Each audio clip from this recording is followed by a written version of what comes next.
Okay, here we are getting started. Let's start with something I haven't done in a little while. It's going through comic books. As you guys know, She-Hulk is.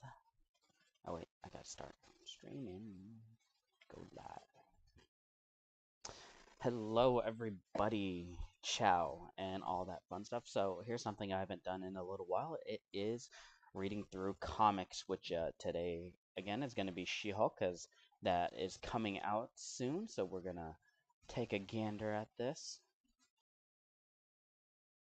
And let's see how well it works. Can I go full screen? No. Alright, let's see. How does it work?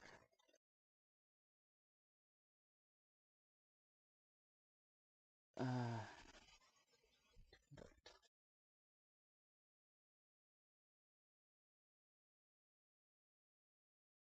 I don't know if I need lava. Lava.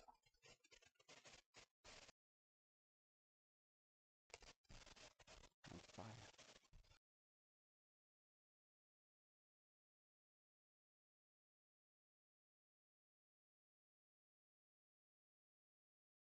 Hmm.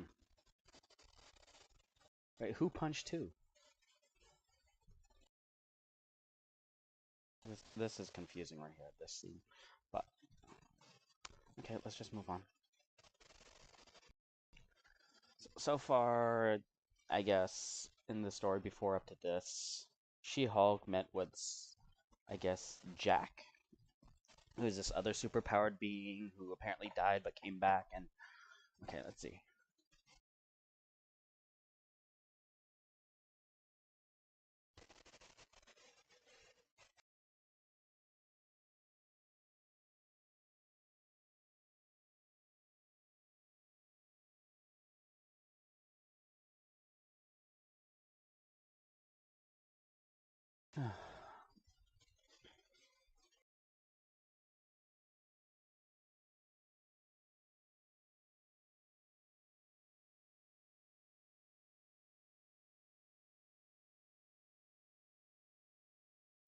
There you go, pain fine.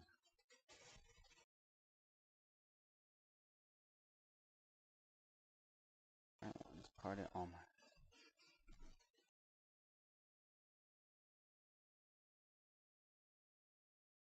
Hmm.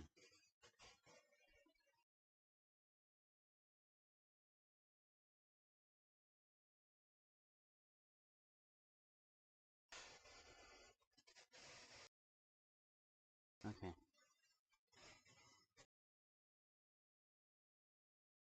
Or big. Why these characters? One wonders, but okay. Interesting how they choose. Let's see. In the has a show, doesn't have a show yet. Not yet, not yet. Just recently came out, but who knows?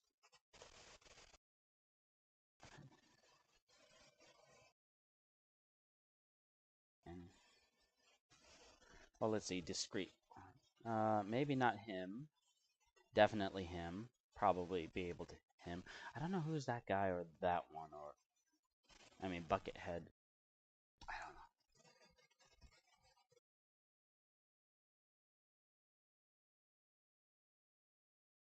Yeah.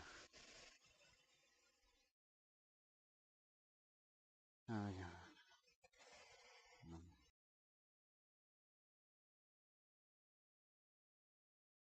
Normal. Okay, Jack of Hearts. That's who he is. Boom. We lost.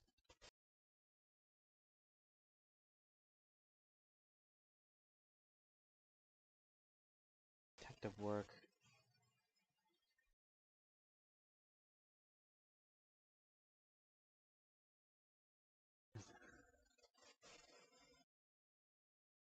Reference librarians. Hmm.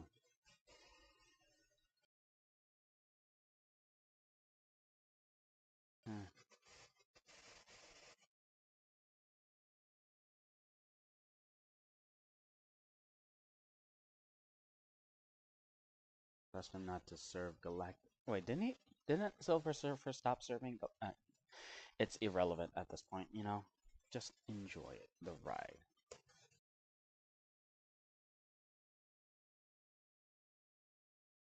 Are they shipping?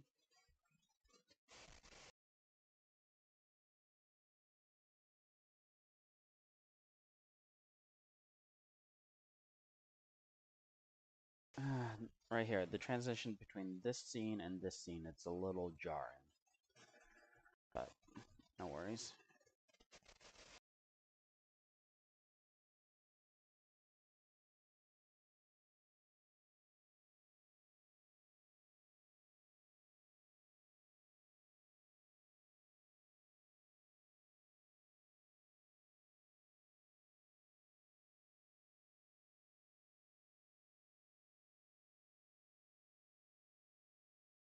Jennifer.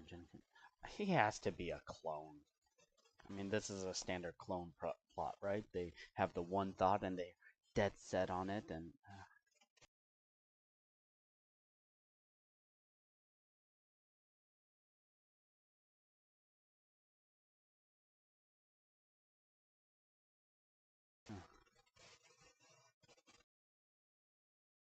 why would I have a preference? I wonder how many people are going to take that out of context. Why would I have a preference? The SJWs are ruining comics. I mean, this is alright.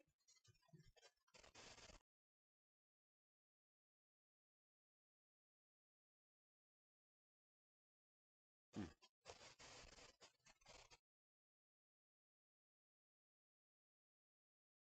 Uh,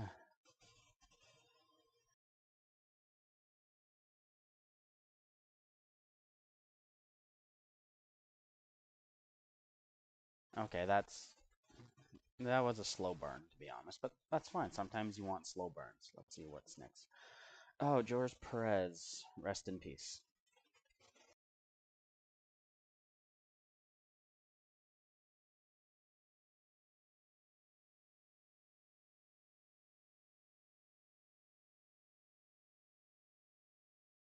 Is he a clone too?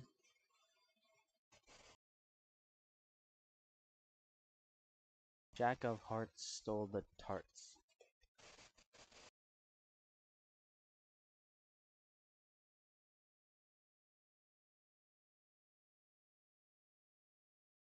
I guess that's like a boxing block. It's a little awkward because there's no setup for it. It looks like he's gonna tackle it here and then boom. But you know, in between. April.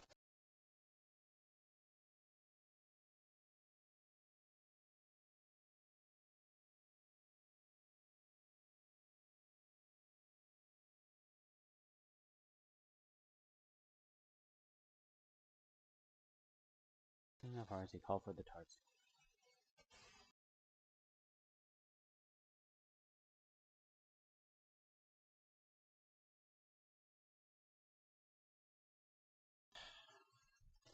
Nice little nuance there, but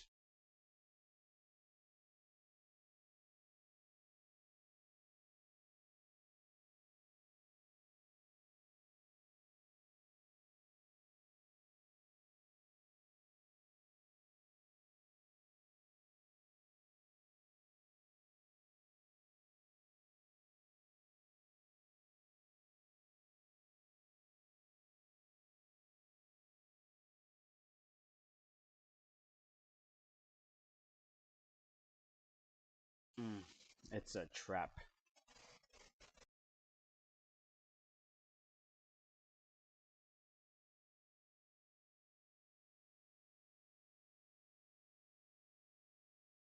Oh, clone, definitely. He's a clone. He has to be a clone. Not like anyone misses me. Nothing. Almost feels as if the author doesn't want to write an action oriented comic, and that's what superhero comics have to be. They have to be action oriented.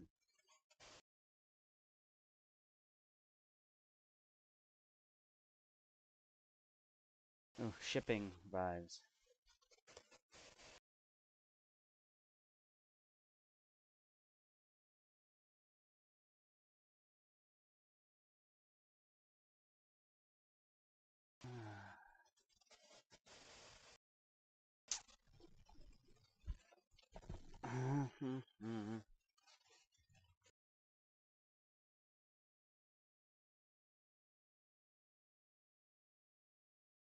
Okay, I mean, it's not like this thing was a big mystery to begin with, and we still have the mystery of why Jack of Hearts came to be where he is.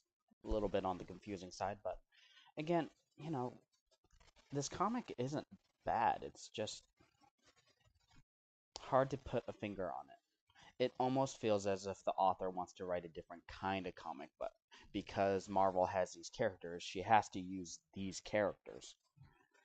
But, you know, action comic got an action comic, and the only bit of action we got was right here, and it really didn't do anything for the plot, unless this is the whole setup, which, again, could be, but it is hard to put a finger on it, to say at the very least. I have to say, if you had a choice between low tier, mid tier, and high tier, this is definitely your mid tier level. But moving on. Jump.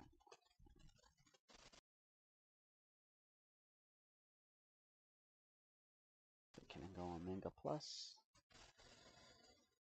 Manga Plus by Shueisha. Go. Manga Plus website. At this point, we don't really need to use that because guess what? This is free. Anyone could go to it, so we'll do that. There is something here that I think. Okay, so this one, Akane Banashi, is a manga based on rakugo, which is basically a version of stand-up comedy in a sense, or they're sitting down, but it's a form of humor storytelling, and that's basically what modern stand-up comedy is. You tell a funny story. Most of it's like these anecdotal ones, but here's the interesting thing, right?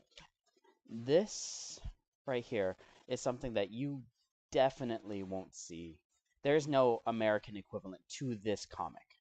Plain and simple. In fact, I'm going to put out a challenge right here. Find me an American equivalent of an American comic book equivalent of Akane Banashi. There isn't. And the nice thing about manga is they're full of stuff like this. Like, this is literally as niche as it comes, and it's already super popular. Say at the very least. It has stakes, it has villains, it has characters with depth to it. It has pretty much anything that you want in a good story, right? And that's what we need right there. Say at the very least, it is fun. And let's see, what else do they have? Abyss Rage, Monster number 8, Kaiju number 8 is pretty good. Diamond in the Rough is new. Maybe that might be an old one. Ooh, they got a lot more than I thought they would. Build King, Captain Velvet. Dan Da Dan is basically sci-fi and fantasy put together. Literally the mixing of two different and separate genres, to say at the very least. Just so much good stuff. Let's see.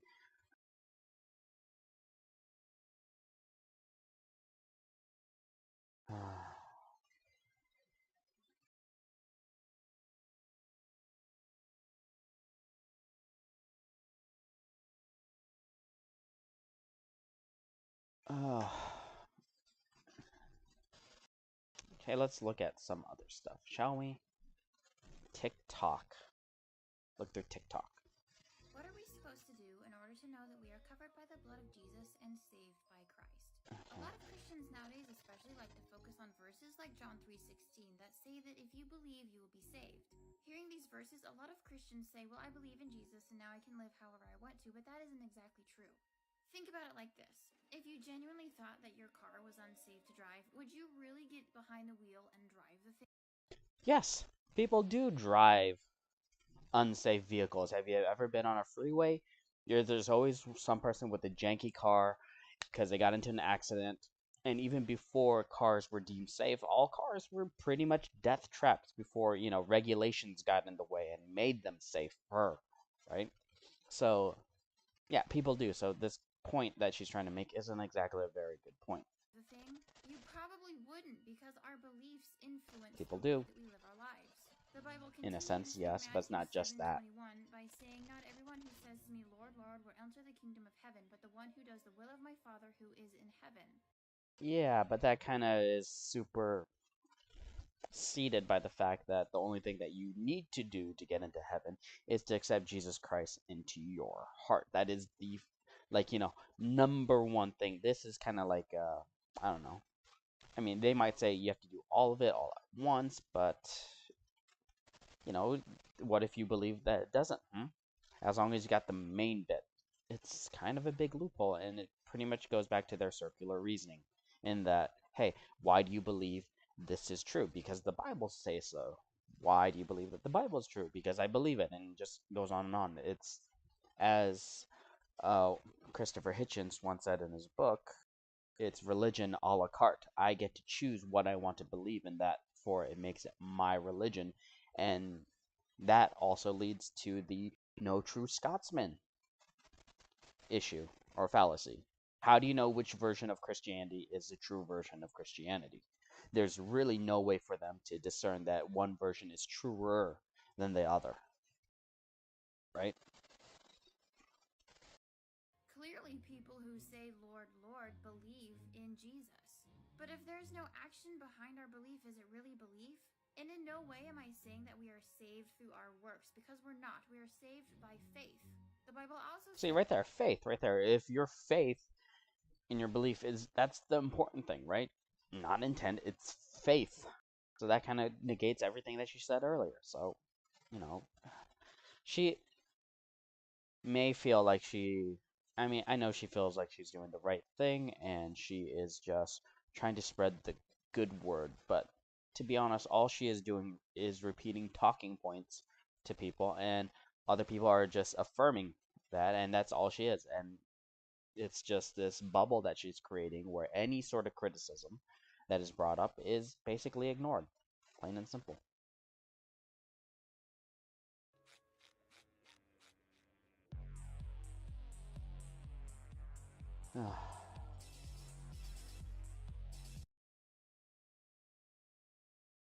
Batman.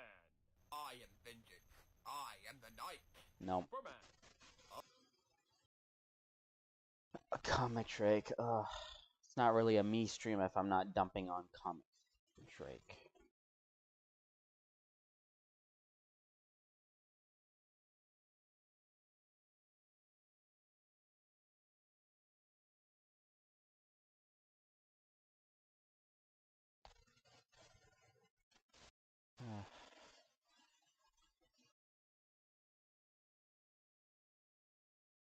TikTok on here is. This is something that a lot of non-comic readers really can't Okay, understand. let's react to Yes, this one. you can actually pick up a comic that says number 1 and start reading it with no problems. You don't need to know decades and decades worth of continuity. Yes and no. If it's manga, then yeah, pick up any volume 1 because you're starting from the beginning. American comics, it's a little bit more difficult because American comics, the superhero comic genre, is reliant on stuff that happened in the past. You can pick up a number 1 for that year, but you could be lost from the beginning. There are certain, you know, in story things that they have to use from other old storylines because it's part of their continuity. So, yeah, you can start reading from number 1, but are you going to be as fulfilled? No, you're not. Let's be honest here. To enjoy a story. Any good writer will tell you anything you need to know in that story. One of my favorite examples of Not this really. is John Wick. Clearly, Oh. And the example he gives is a movie, right? Oh, hey, look at this movie for an example that I'm using for comic book stories. John Wick is set up the way John Wick does because there is no previous history that the audience needs to know of, right? But in comic books, if you have certain characters, there's reasons why certain characters are there and what state the current characters are in, right? If you don't know that and they come in, it's going to affect the way that you read, and you may not necessarily go away with whatever the story was supposed to present to you. Like before, the She-Hulk, what? it's centered between She-Hulk and Jack of Hearts. I don't really know who Jack of Hearts is. He wasn't really that popular of a character, and now there's this like sort of budding romance between Jack of Hearts and She-Hulk. And I'm like, that's fine. That's what the author wants to do, and that's okay. But there's a big chunk that I'm missing because I don't even know what the Jack of Hearts character is like, right? They show me in these flashbacks, but even then, you know, it's not a real clear thing because these are just brief snippets of the whole thing. And basically, it's what the author thinks the story is taking away from that moment, not necessarily what, your interpretation could be. So it changes the whole dynamic of everything. A lot of shit happened in his past, but we don't need to know that to enjoy the story at hand. Any bits about his history gets shown in the movie itself. Unfortunately, this is an issue that the comic industry does not do a good job of explaining, and it's why I didn't read comics for the longest time, because I wrongfully assumed that the continuity was extremely outsider unfriendly. But It once I got is. over my assumption that I needed to know literally everything to read comics, I was able to enjoy the stories at hand. It's not that you need to know literally everything, it's the fact that there's a big rabbit hole that comes with picking up American comics.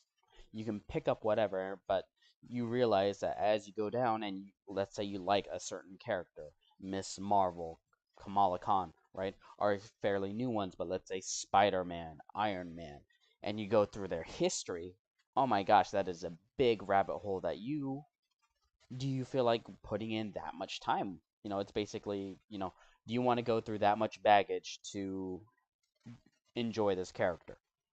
Some people, that's not for them, and that is a really big issue that's not addressed. And just because he got over it, yeah, I'm fine with extra baggage, bring it on. But then again, it is his job. His livelihood depends on it. So he kind of has an incentive to do it. But you, as the average consumer, do you really want to get into it like that? Probably not. You're better off definitely picking a manga up and be like, okay, I know that this is going to end soon, and I can invest my time into it if I want to, right? There are obvious exceptions. Berserk is a very long one. One Piece, oh my goodness, they're just entering the final arc for One Piece, and that is a big ask. But that being said, oh my god, it is a great thing to fall into, to say at the very least. And now comics are my favorite entertainment medium of all time. I don't believe that because this is your job. I mean, mind you, he could definitely enjoy his job, but let's face it, the way that he puts out his content, it really seems like, hey, I'm one of you people, and it's really not. I just think he is afraid to branch out because this is what he's been doing for a long while, and this is what he probably thinks is gonna be for the rest of his life. So maybe this is his way of coping with it. But if he has other interests, like go into it, to say at the very least. And diversity alone that's killing the comic industry. It couldn't possibly be the needlessly complex continuity, the way too. Oh, see, right? So, right, the video before that, he's talking about how bad the continuity is, how difficult it is, and the next one he's like, oh, but you don't really need to know what the continuity, you know, is. you know, to say that, okay, right here, a lot of reasons the industry is dying. Oh, he admits it now. Diversity is not one of them. Yes, diversity is one of them, but not in the way his objectors think or what he thinks his objectors think.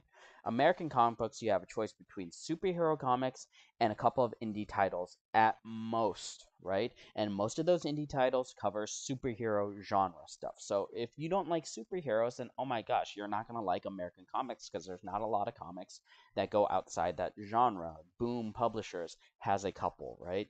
But, besides them that are well known, there's not really a whole bunch, right?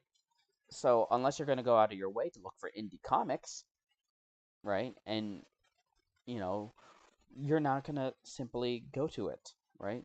There's a lack of diversity in genre in comics, right? That's what it is. Too many goddamn series being released at the same time. The complete abundance of event comics. Having too many series released at the same time is kind of a moot point. Japan has hundreds of comics being released at the same time. It is a tough market, but when you make it, you make it. And because they opened up globally, now all these smaller comics have a chance to find their audience, to say at the very least, right? They are oversaturated, one would say. But they can still sell comics. It's not that there's a lot of them, it's just that what you are giving is basically all the same. Comics that makes everyone feel fatigued. The fact that for certain storylines you have to read through multiple series, like part 1 being in Batman, part 2 being in Detective Comics, part 3 Oh wow, again, can't I just pick up a number one? Literally, the video right after this, he says, just pick up a number one. You'll be fine. being in Batgirl, etc., where they just serve to try and bleed more and more money from the stone that is the already diminishing audience of this industry. Could it be the fact that they sell these books in out-of-the-way stores that not even everybody has? They don't sell these issues where actual people go to shop. Amazon. Literally, Amazon. Comixology. Having comic book shops is a nice thing, but not necessarily relevant at this point. Like back in the day, they used to be at grocery stores and newsstands. Nope, now you have to go to dedicated comic book shops where they might be run by complete assholes. My experience, not so much, but you know, your mileage might vary. Poisoning the well. Oh, hey, these places that should sell the things, they're full of the enemy. Could be the fact that there was the popping of the speculator bubble in the 90s where people thought these were going to be big investments, so people bought them not for the storyline. Normies entered the comic book space, oversaturated the market, overflooded it, increased supply, decreased demand. I mean, this is just, Because they kept introducing so many characters at once, killing off characters, bringing in new ones, and it's almost as if capitalism is what's ruining comics, in a sense, because it's these companies that want to make a monopoly on these characters, and they don't want anyone else in. And you can't do that to a creative medium, to be honest. Basically, these companies now, they're just basically parasites off of a IP that they don't really know how to handle, to say at the very least. And they don't want to get new ones. And if you are a creator, it would be quite the feather in your cap if you make a new character for DC or Marvel, but they will take that away from you so that you as a creator no longer have control over it. Why would you want to do that, right? Industry refuses to adapt. They're still stuck in that 90s mindset where they're so convinced that they need to keep going physical because they need to keep, pandering to this established audience. It shouldn't Right, like he's not pandering to a certain audience either. be to where the digital and physical issues are the same price. And also when the physical issues are just completely riddled with ads. And yet the digital one doesn't. I don't understand this shit. Also, maybe they could learn from Shonen Jump, where every single thing that they have ever made is available for one low price, and the most recent chapters are free. It encourages people to not pirate. Yeah. Good point. Don't like it coming from him, though. Because the actual new stuff is readily available, and people are more. Yeah, but here's the thing that's like Japan was set up from the beginning to set it up like that, right? American comics no longer has that setup, and not to mention Shonen Jump releases a lot, basically once a week. So you are going to get your fill no matter what. American comic books once a month, and it varies. It's you're basically putting more of a burden onto the artist, which I know he says he supports, to set up the whole thing, and you want them to give away for free. You know what that's going to happen? That means that these companies are basically going to, they're already nickel and diming their creative talent. You want them to do it even more, right? And not to mention, there are going to be people who are going to pay so that they can, like if you said, hey, X artist, you want to get published by us? Pay us $500. We'll give you a comic book, right? And then if they make boku bucks on it, they won't pay that artist. That's basically what, he's encouraging. More than happy to pay for the subscription service. There are so many goddamn reasons, and these are just like the surface level. There's more than I can go into in one TikTok. But this industry. Yeah, I doubt it. Oh wow, look, he. It's really wild to me how confident people that have never read a comic are about the things that are actually in the comics just because they watched a video or read some tweets from other people. Pot calling kettle black.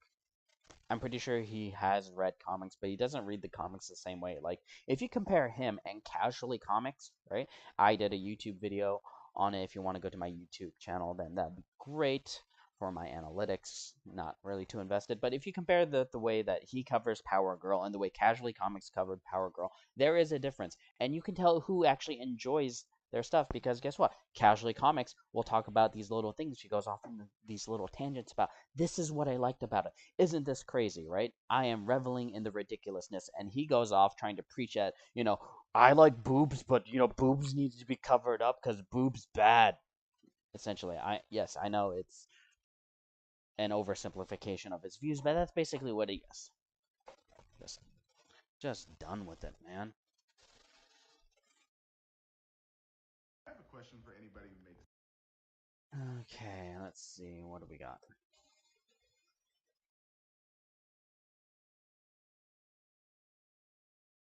A stock 8 2. Oh. What? Why? Is this? You know what? Let's go to YouTube.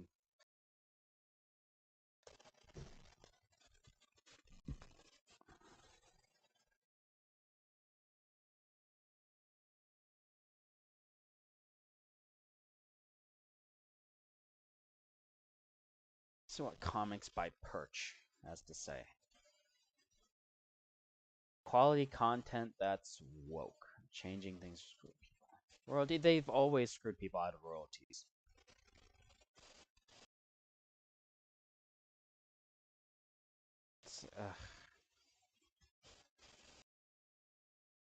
And someone know comics were made that day. Substack. Why don't Western comics? I mean, it's simple enough. They already have a bunch of good stuff there. Why would they want substandard stuff in Japan? No, not even gonna waste my time with it.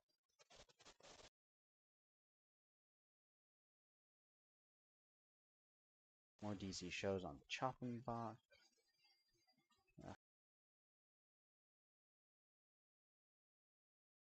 The CGI is fine in the She-Hulk stuff. I mean, it's not polished to the nth degree, as you can tell right here in this scene right here. Hulk is shaded a little bit better than She-Hulk is. There's certain things right there. But guess what? When you're doing CGI stuff, visual effects, that more falls in line with the realm of animation and knowing exactly what you want to shoot. And these live action directors, they don't direct like that, so they can't. So therefore, it leads to less time being spent on the CGI, which means the CGI isn't going to be as polished. The only thing that is wrong with the CGI in She-Hulk is the lack of polish, plain and simple. Let's see, Comic Drake, when's the last time he... Oh, a month ago, and every... 3 months ago, 5 months ago, 6 months ago. Not that I am complaining, but this is a man that makes his living off of YouTube and stuff, and if he's doing that, I mean, is this on his way to dying, to say at the very least? It kind of feels that way, to say. Let's look at something a lot more interesting. Bookwalker. If you don't have this app, then I do recommend it, because it is one way that you can enjoy comics, to say at the very least. And I'm going to put this up because we're going to read through one. Oh, wait, did I get something? Dahlia and Bloom, Volume 5. Ooh, Volume 4. Oh, it's out? Shit, it's out. I'll buy it later. Check out my library.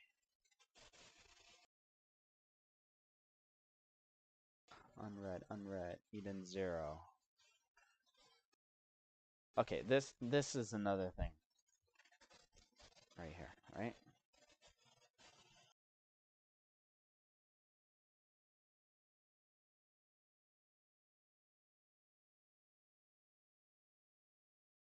I'm going to temporarily log in and make sure that people don't see anything. I am going to hit be right back.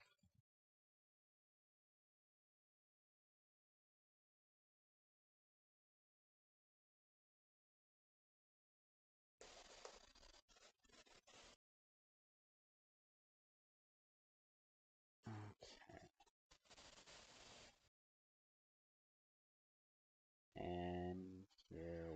are. Let's see.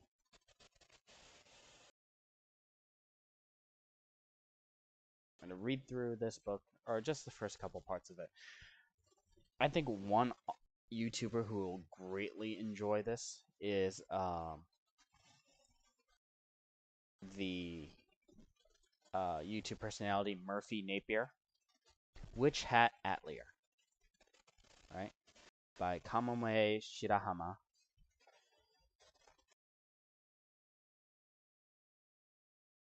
Is an athlete always an athlete from birth? What about astronauts or pop stars? You can't know what you're going to be until you grow up, right? So what about witches? Is it the same for them? Our premise right here. And if you look at the artwork, right? Or if you can, right? Such great artwork. It's a little bit of that old school kind of thing, Studio Ghibli kind of vibes, definitely. Oof. That right there, oof. I'm pretty sure if you showed this to like some snobby art critic person, they'd be like, "Oh my god, this is an amazing piece of work." Ugh. So, like, just right here, right?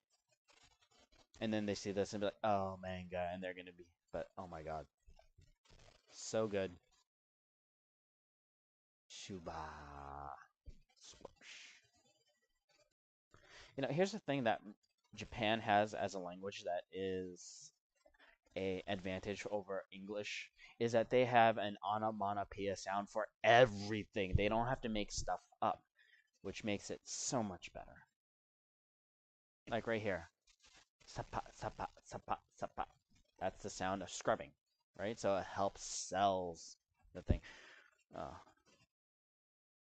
Sapa, poo, pa. Right? This is the onomatopoeia for sun shining. This is, and there we go.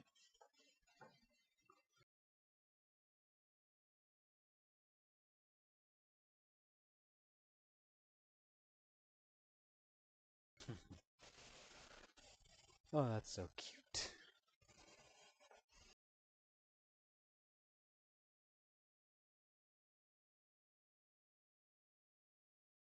All right. I'm going to end it here for the moment, but I will catch you guys later because I have to take a call.